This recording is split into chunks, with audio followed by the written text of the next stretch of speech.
चोचऱ्या होय अरे कोण आहे?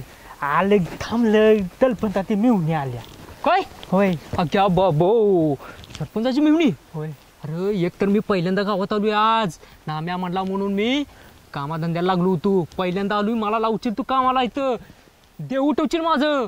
आल थांब त्याला लागा त्या इथं लागा काय देऊ मी लागा देऊ तुला माहित नाही चोचल्या एक वेळ सरपंच परवडला पण सरपंचाची बायको नको लय बेकार आहे लय बेकार. तिला बघितलं ना माझ्या किडनीत जाटे घेतो. अगं तुझ्या बहिणीची जबाबदारी तुझ्या आईनं तुझ्यावर टाकल्या ना गं होय लग्नाची तिच्या. होय अगं आमच्या डोक्यात एक प्लॅन आहे. कसला? आता आपल्या गावात चोचर आहे का नाही? ते चोचर? हा अगं असू दे चोचर. तुझी बहीण तर कुठं चांगली बोलत्या. अगं तरी पण अगं ऐक सांगते ते शिकलंय चांगलं. अगं तेच की पण ती शाळा चांगलं शिकलंय म्हणून आमच्या पुरीला करून घेते वे ग ते. अगं त्याच्यापर्यंत ही बातमी पोचवायचीच नाही ती चोचरी आहे म्हणून. अगं म्हणजे फसवायचं बाई. फसवायचं असं कसं फसवायचं ते समोरासमोर नंतर झालं की होतंय की व्यवस्थित. आणि हे सगळं नाम्यावर सोडकी नाम्या सगळं व्यवस्थित करतोय. होय ते बी हाय सोड. माझा आमच्या नवऱ्यावर विश्वास नाही खरं नामा भाऊजींवर लय विश्वास आहे. हा, मग तसं नामा भाऊजी काय वाईट नामा भाऊजी तसं काय वाईट करणारच नाहीत म्हणा. हा तरी बी जरा मनात शंका वाटते ग. जाऊ दे टिकलं थगली आटीत कलत्यात मला.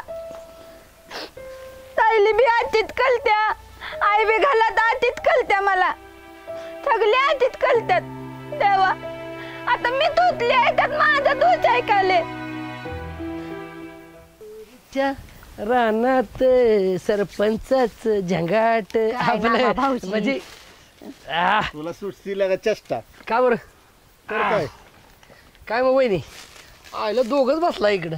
हा काय करायचं बाबा आता काय गावात दिवसभर आहेच की कधीतरी रानात आल्यावर तर जोडीने बसू दे दोन गोष्टी प्रेमाच्या बोलत अगाय प्रेम म्हणून काय नुसताच मार खायचा ऐका का बरं काढायला वहिनी बघा काय म्हणते. काय डोक्याला तापला का मग नव ती गंगी आता येऊन गेली मगाशी आता तू आलायस काय ठरवून बिरून आलाय का काय काय होय ग गंगी वय गंगी आलती की. कुठे गेली?